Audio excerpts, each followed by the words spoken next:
Arjuna Satrio prawira yudha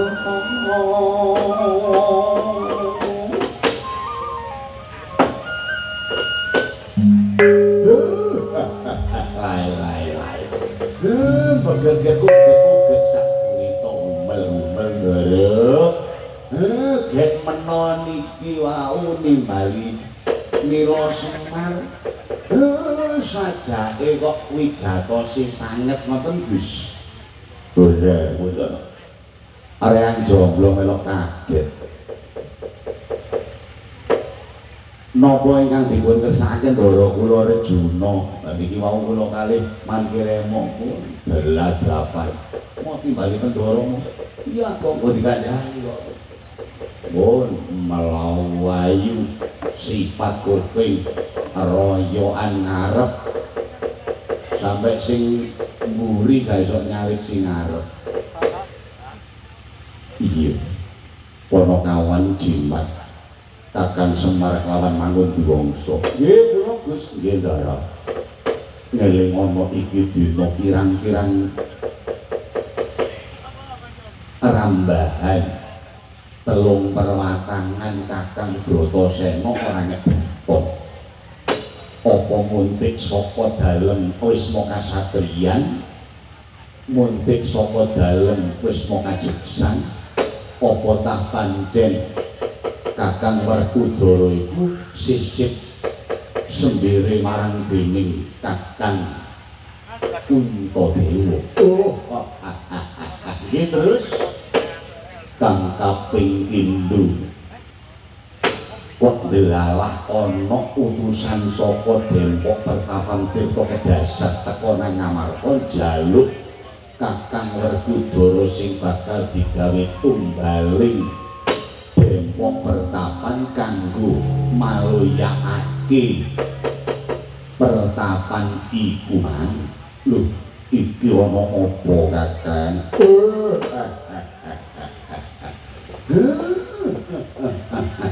Ndara, iya. Monggo dipun graita kanthi penggalih ingkang tentrem. Graita kados ngaten menika menawi boten kaliyan penggalih kang tentrem boten badhe manggihaken kawusananing kahanan ingkang mangke dados katentremaning sedaya ning panggah ndamel wahayaning kahanan niku nek boten tentrem ngoten Gus, nek boten dipun gasak estunipun cara ninggalih sing sarwa tentrem kaya ngapa. Ya sadaya niku sarwi pitungan. Lah banjur iki dina ing negara Ngamarta ana satriya kang murangkata utusaning pendeta iku man terus apa diumbal. Nggih enten piyambak ingkang nyirnakaken ginane napa negara niki dipun kotak-kotak wajibane dewi-dewi, wajibane ratu napa, wajibane patih napa, wajiban Punggawa liyane napa, wajibane satriya napa. Yen ngono nurut Kakang Semar Arjuna kudu ngapa? Menawa bener satriya nanging nate ngraosaken mendhita. Mila saking menika kula suwun menawa arep kemawon monggo putra-putra Pandhawa kersane mbengkasi wontenipun angkara murka saking Dempok Tirta Kedasat iku wau. Ngono ya, Kang? Mbah, ngandhut karo mangkiremo kok awakmu sing tuwek ae. Pripun, Gus? Ya yen kaya ngono aja kronceng laku maneh Bagong. Nuwun kula Den Semar supaya nganti karo aku Mangun Diwangsa timbalana kendaramu saka Pringgondani, saka Saptapertawa lan apa dene pendaramu ana ing Dempok Kendari Sodo. Ndak pasrahno marang Mangun Diwangsa gunane apa Bagong sesepuhing negara Amarta waduh penggawean. Mamula-mamula kandha ngene iki. Lah gunane kon kono kawan iku cek nek ya apa wong jenenge batur mbati-mbati pitutur cek nek gak melok brudak-bruduk tok ngalor ngidul. Wah, ya wis nek ngono sing ati-atimu pangestumu takon ati-ati pangestune lho. Iya Bagong tuku-tuku digowo ati-ati tindak timbal pendara membebasi orang macam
sesuai ayu lagu ini mungkin atos-atos deh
kaca yen ana kongkonan katingal pindha jemu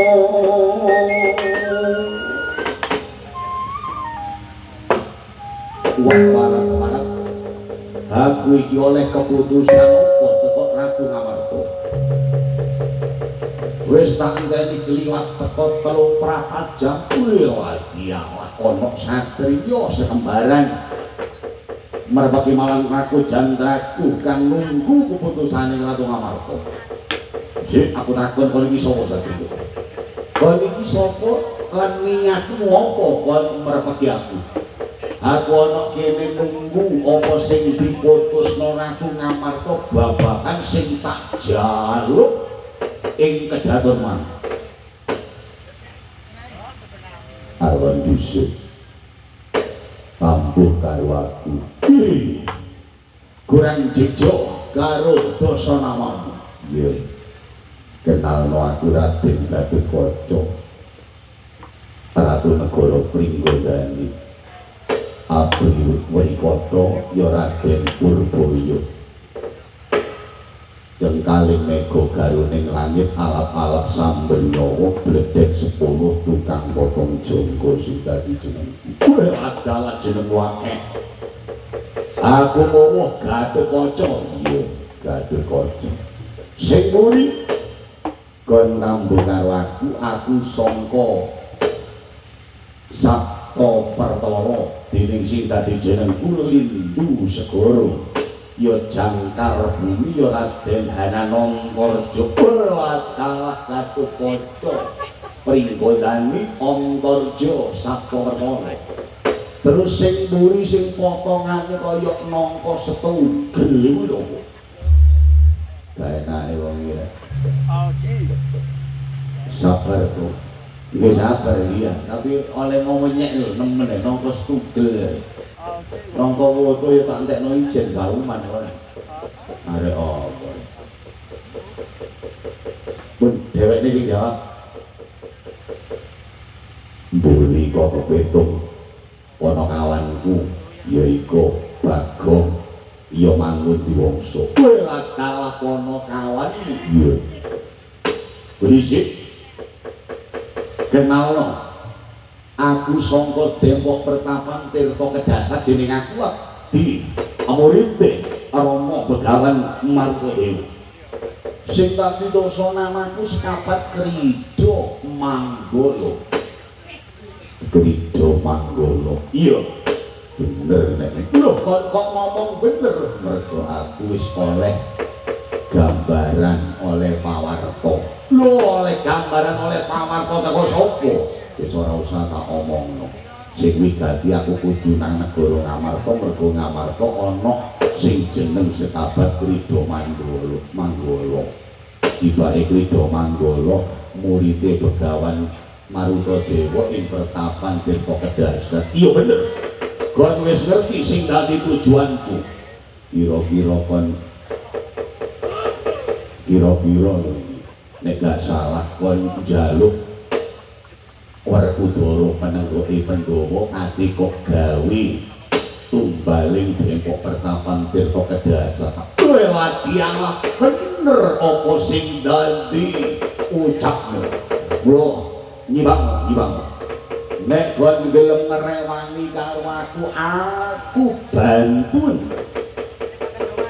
Jaluk ananing Werkudara, jaluk ananing Bratasena nang negara Ngamarta. Dene gak oleh kula. Gontak saya rewang ngono aku ayo digawe tepang tebu bata rubuh negara Ngamarta. Aduh cek wong iki gak ora apese wong. Awak aduh.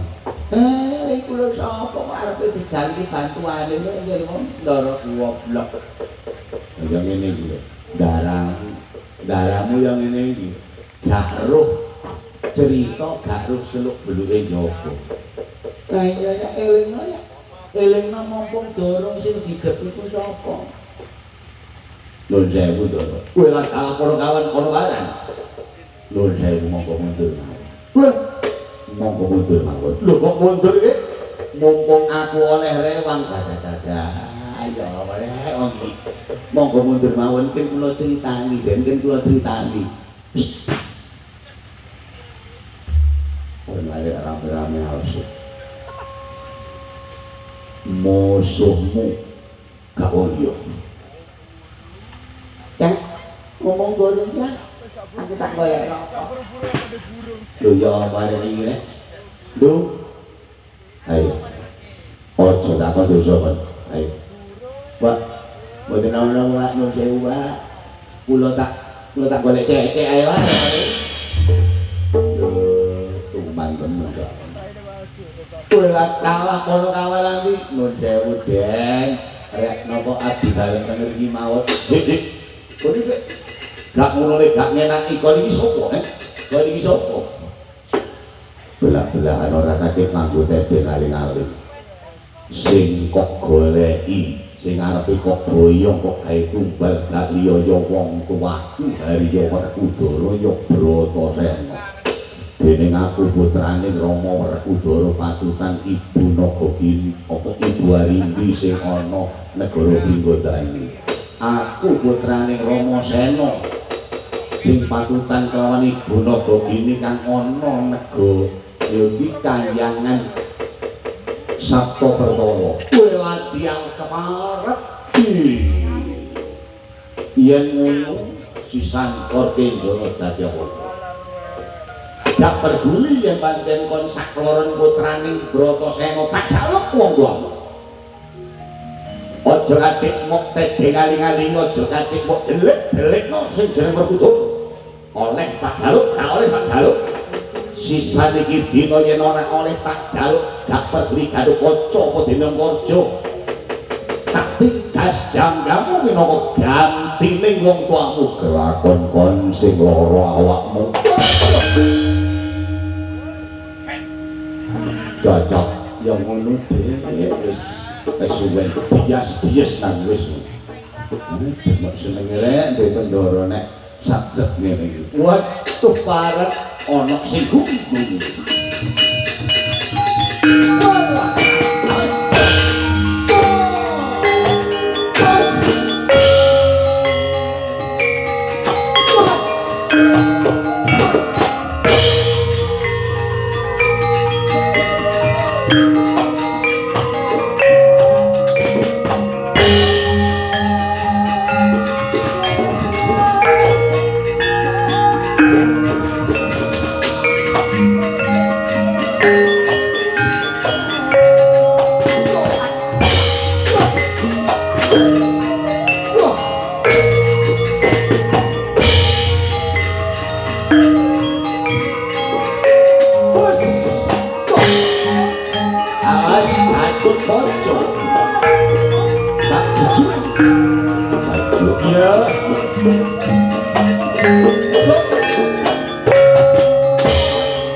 Para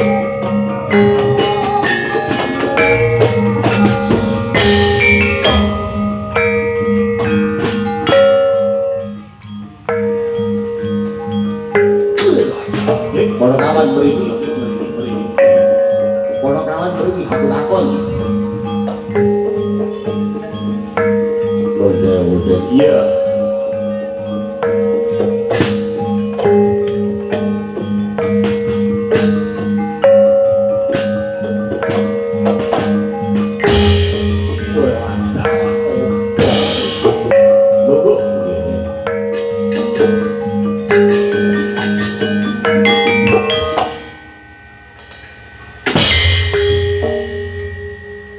kon yo pisan ceplak-ceplok ganok-karo ceplok mamulo kon kuno takonono napa Pendoro nuwun sewu ndika nimbali abdi dalem enten pidato aduh tak awi cedhek raketno aku takon karo para kawan kon manggon nanti gak ngenaki lho ndika wau lampun kula paringi pirsa Ndara mundur mawon ning kula kandhani ndika mboten purun enten wangi nika wau ana kawane wau kula dipaliri pandeliri kula tuki gegeman mboten kau gegeman sampun gedene are nggih den kula mlayu dhisik kula nggih nututi tiba ibu bocah sakawara niku mang anake Werkudara lah lho pun ngertos lah nggih nika pun ngertos menawi niku yugane sing ndika padosi Werkudarane niku lho Den upama ndika semerep paling-paling ndika digetak tok mencolot lho kok kaya ngono tiange gedhe dhukur njengurang pawahan kodhok endi dedepe nggih niku lakune sinten tiyang sing didep mboten wedi kalih Werkudara kepengin ruwonge wala dalah iku Werkudara nggih penenggoke Pandhawa balungane Pandhawa lho kok diarani balungane Pandhawa nggih kekuatane wong Amarta kekuatane dulur-dulure diarani wong lima ingkang ngrengani negara Ngamarta ingkang kasebut Pandhawa iku Werkudara nggih boten bae-bae iya ya ngono jak kandhane cek ngerti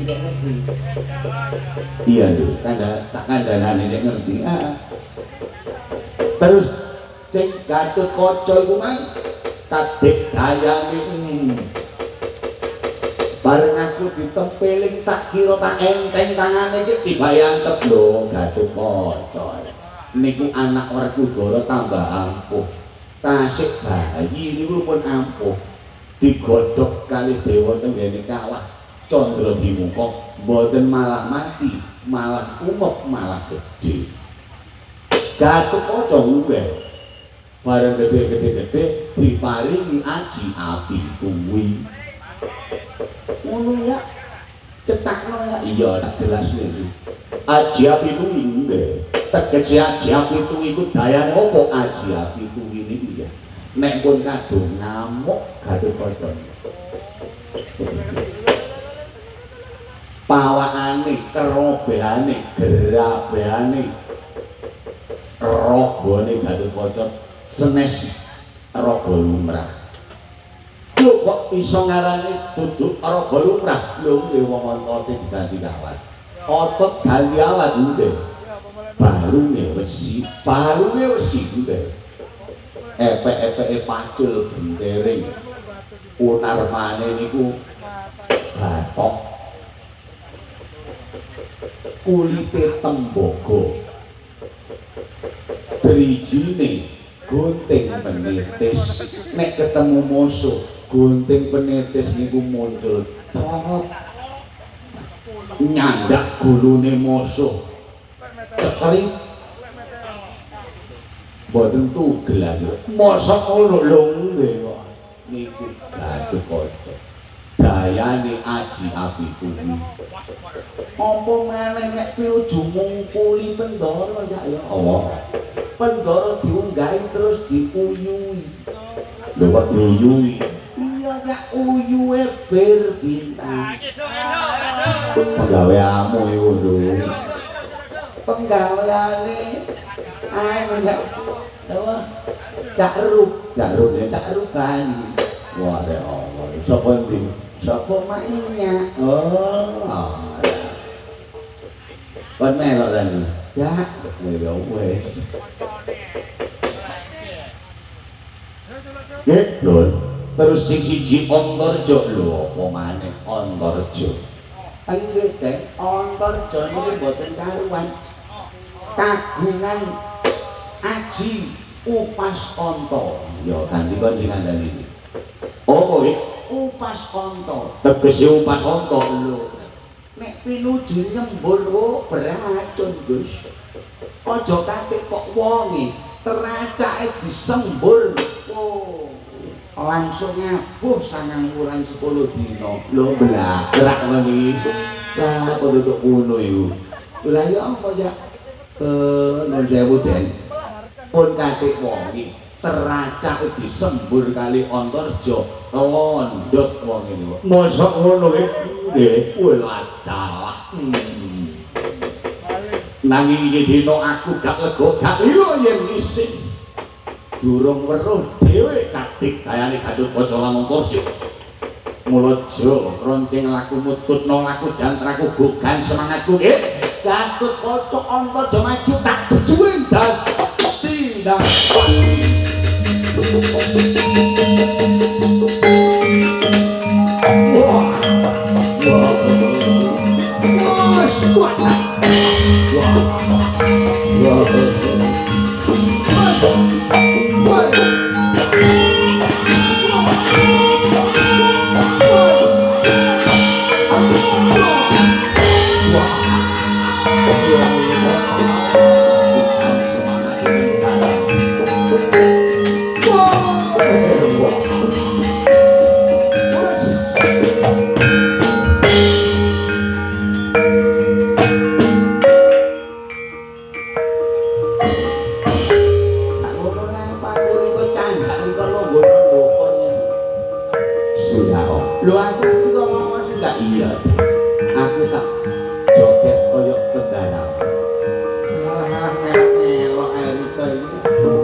Aku tak joget.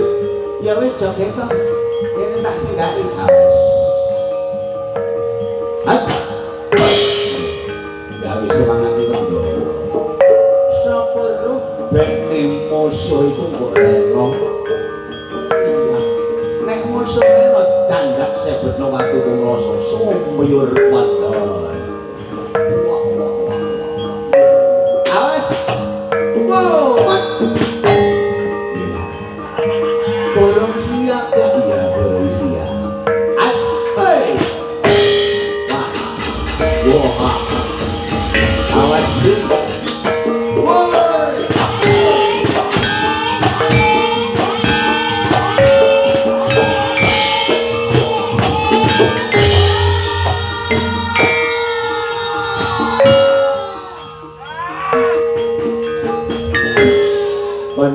Ya kok bingung isi itu. Lah aku ngrungokno kendang ya bingung ya arek iki lah. Awes mlaku timek-timek. Mlaku timek-timek ya iya. Iya wis dandang kok kalah. Heeh.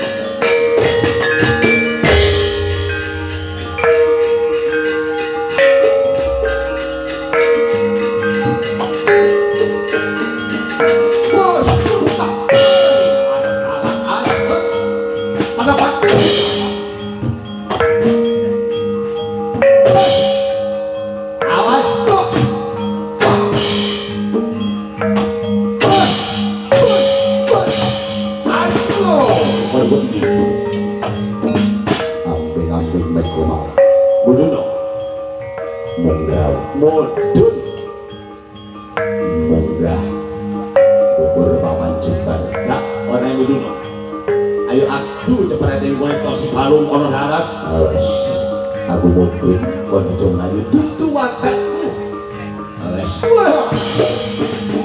wis wah kon are mudhun kok ndi kok gak bocor wis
kasoran bondo yudha kula ora dadi apa nggih arep dhisik wae iki wis ora ana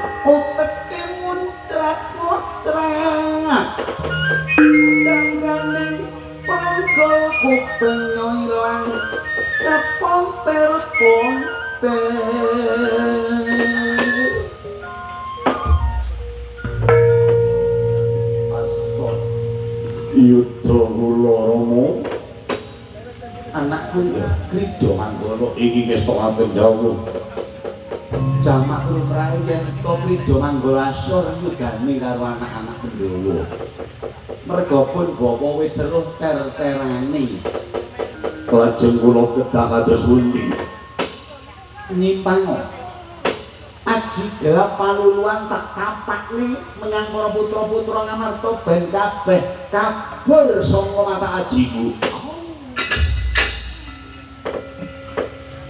mendel kananing sang Begawan Maruta Dewa aliring ingkang putra sekabat namung kinen derek ngeningaken cipta dewa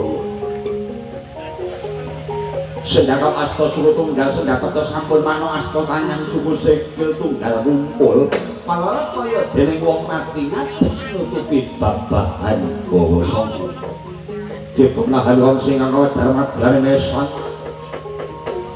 kacarita Begawan Maruta Dewa wis diaranono Maruta angin dewa asmaning Brahmana pramila kananing Sang Begawan Maruta-dewa datang samar menawi kagungan aji gelap paluluhan kocapurina paling aji gelap paluluhan sampun paripurna sumrambah saking serangguling sang medal angin kang dudu gedene ingkang nyarengi aji gelap paluluhan mak ampar dayaning gelap paluluhan ngasak wadya bala ngamarta sadaya sami kalang kabut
Aduh mo, iya rek. Dewek ini kok meneng mawon teng ngriki kula gowo kabeh ndoro. Ayo sik, kok iki mang lapo. Kok lapo? Dewek ini mboten Mas padhake mbunyi tebih. Nara permedan perang rawame. Kempule ngongkong kendangi ngonteng sarone natil-natil. Dasare sing ngandang si enom tapak ya enak jos antop atas sing ngender yo atas iya gadingan mboten nanti ngandani padha mek cempala tok tok tok ngare manis karo dhewe nggih yang ngene iki jenenge pun puas kita waskita karo apa nggih waskita kali niki iringane wayang percaya nggih repapane ya enak ngono nggih repapane ya enak dimber ya enak gampang ya enak sembarang enak gong aja kok alem bono mending njaluk tambahan jogo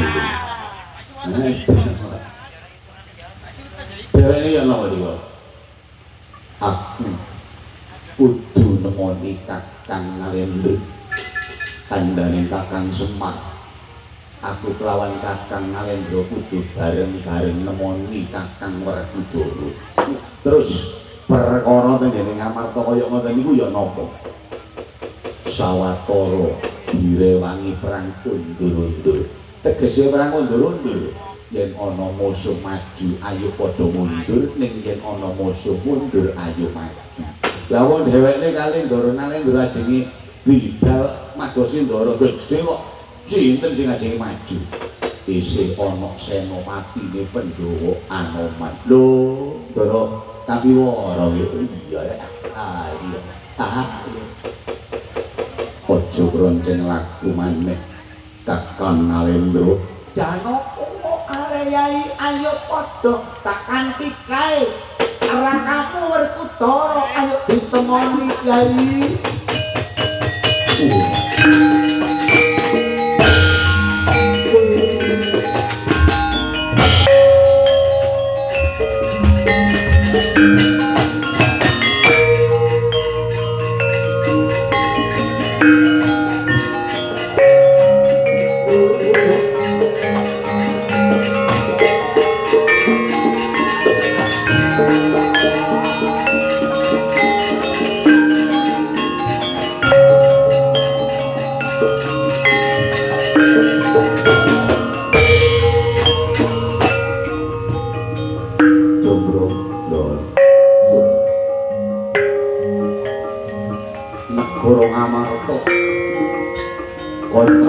Trengglong nggih.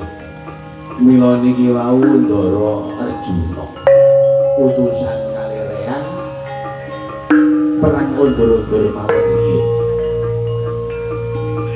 Dheweke kamasrahi njagi nopinipun mainan Ngamarta. Yen ana Cakra sing ngaku maneh. Ayo jaga negara Ngamarta kelawan ngiringi yo niliti sing dadi tindaking Gusti Nalendra Kamuga Bendara Arjuna Bagong monggo awes.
Waspadakno kananing rakamu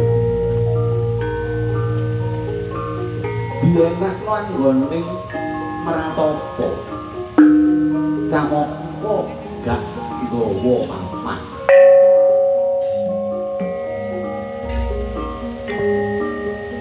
mapane iki ana ing prapatan Jati Jajar kira-kira apa sing digoleki Rakamu Mratapa ana ing prapatan Jati Jajar. Apa ora becike nglati awengkon sing trep kanggo bakuning wong kang tedhaking kasukapan banjur ing kono mengko pikantuk wahyuning Gusti.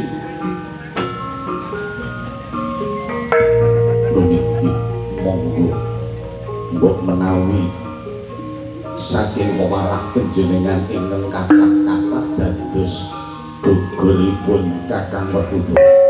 Latalah yen ngono ayo padha tata sumedya anggah marang kacutaman isih Werkudara ya Rakawara niki.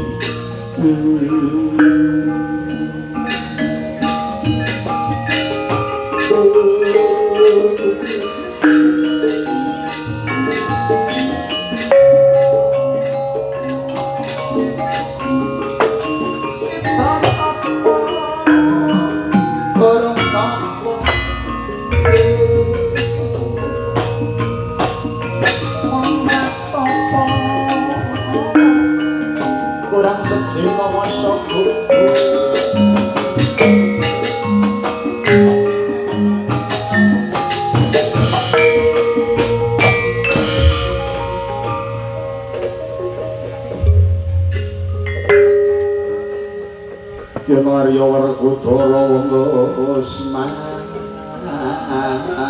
depo kanthi weninging driya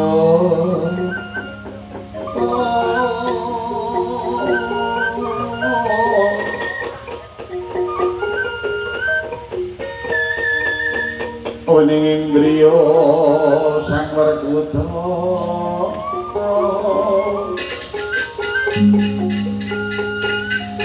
sumusul yang sukma kang wis angrenggani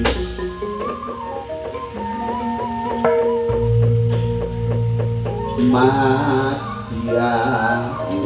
rawa jagat lokantara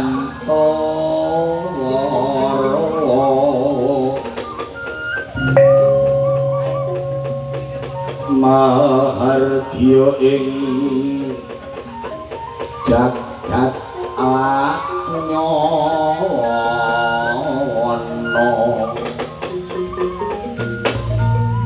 Werkudara weruparan nanging tan weruh diri pribadinya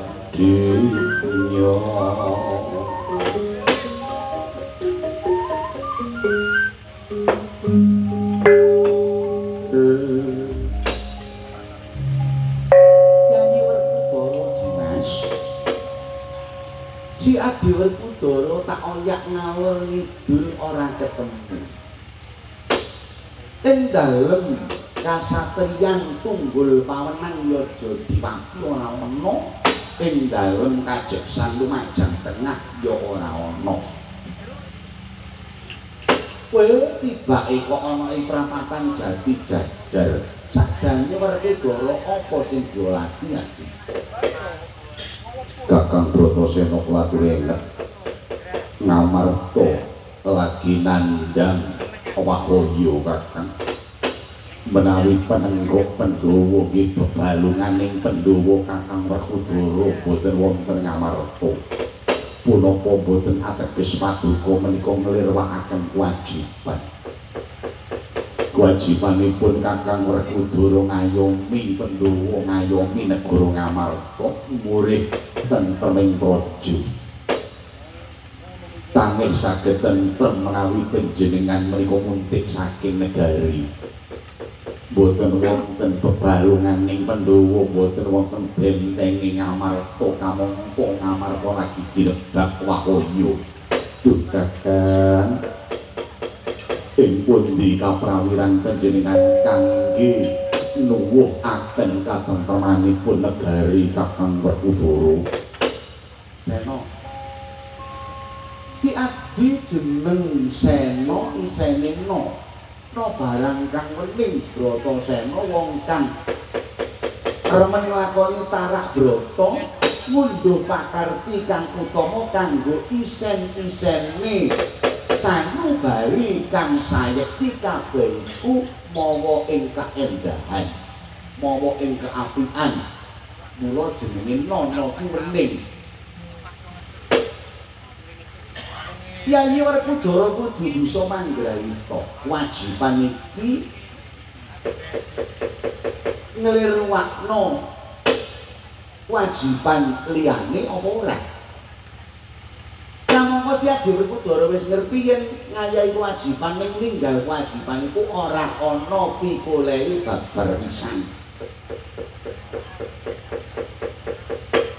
Si Adi wis krungu apa sing dadi kandhane Yai Janaka. Yen to Adi Werkudara minangka penenggok ing Pandhawa kekuwatane Praja Ngamarta yen ninggal ananing negara prasasat Ngamarta ora bakal tentrem. Sena kula aja dibanjutake anggone si Adi gayuh kahanan sing kaya ngene. pakarti apa sing ginayu dene si Adiwerkudara sawetara selehna dhisik ngelingono si Adiwerkudara sakumpama nedeng kepingin gayuh ananing kamulyan gayuh ananing kanugrahaning kang akarya jagat ngumpul marang sekabehing para kadang luwih dhisik nuwuhaken katentremaning para kadang gawe bungahe para kadang kabeh banjur ing kono mengko bareng-bareng niat njaluk ya niat anuwun marang kang akarya jagat kanggo mudune kanugrahan iki mengko ora kok Adiwerkudara kudu jumangkah ora kok Adiwerkudara kudu budal kudune kanugrahan tanpa direwangi budal yen pancene Gusti iki ngarepake ya mudhun ya iki para wong sing ahli sunah wal jamaah eno ukur ya pun kakang njaluk tolong kaya ngapa kananing negara Ngamarta digebak pendeta sangka ing Tirta Kedasat sing tujuane njaluk Adiwerbratasena kanggo tumbaling pedhepokan sing kandhane jarene pedhepokan iku wahaya gedhe nemahi ananing Papa Cintraka nemahi begebluk Mayangkara bebasan yen ana wadya balane esuk lara sore mati sore lara esuk mekane mati jadi cernak lagi angkara murka sangka ing pedhepokan Tirta Kedasat iki luwih dhisik Kakang Werkudara gugur Werkudara gugur mendel kananing Sang Bratasena dasar sampun ageng ing tekad kandhering niat ingkang niatipun kala wau badhe sul-sul dhateng ingkang Rama Pandhu Dewanata kamangka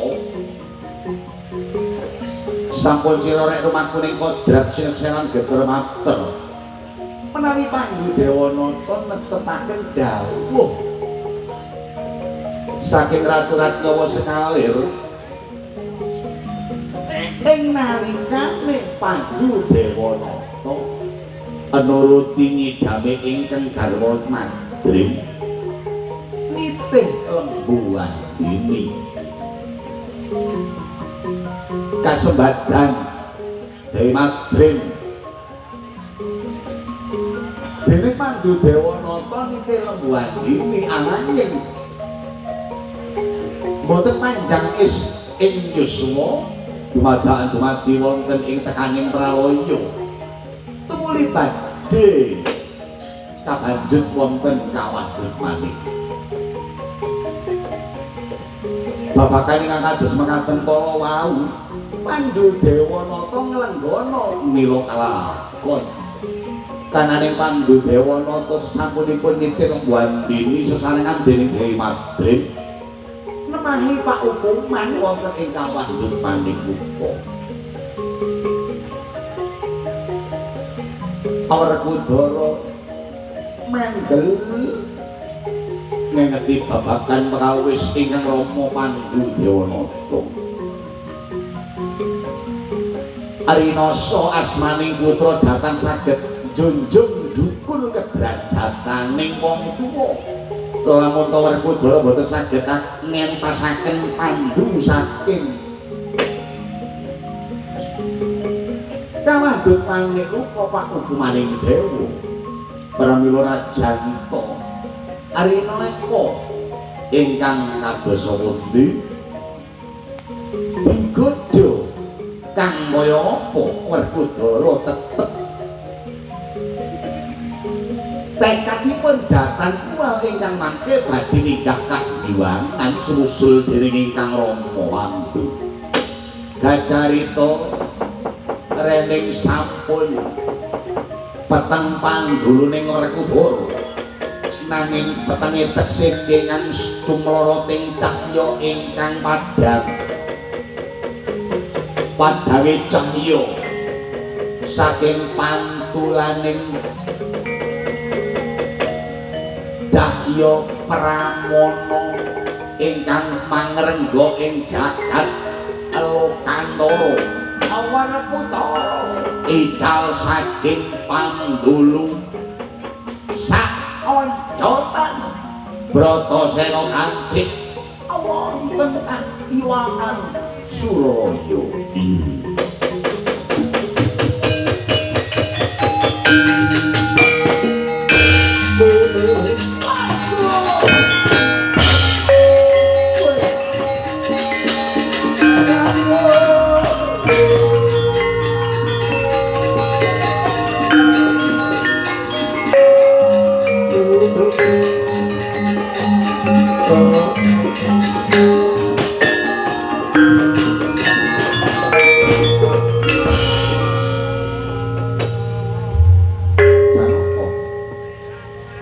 Werkudara wonten pundi Piladala rakamu Werkudara yen tak cocokaken petende sing ana pun kakang buka rontal kanca kaki susul marang si Paman Pandu ya wong tuane si Adi kang kapanjet ana ing kawadut maniku.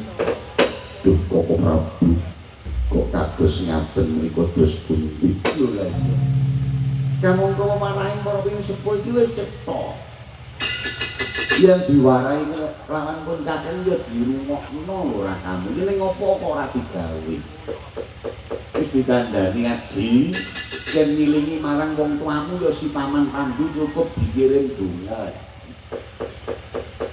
cukup diwiriti dongane si Adi yen ketrima ngarsane Gusti Kang Karya Jagat barokah sumrambah marang si Paman Pandu ing kono mengko bisa ngentasi wahayaning kang nemahi pakukuman ana ing kawah banjur enggah ana ing swarganing Gusti.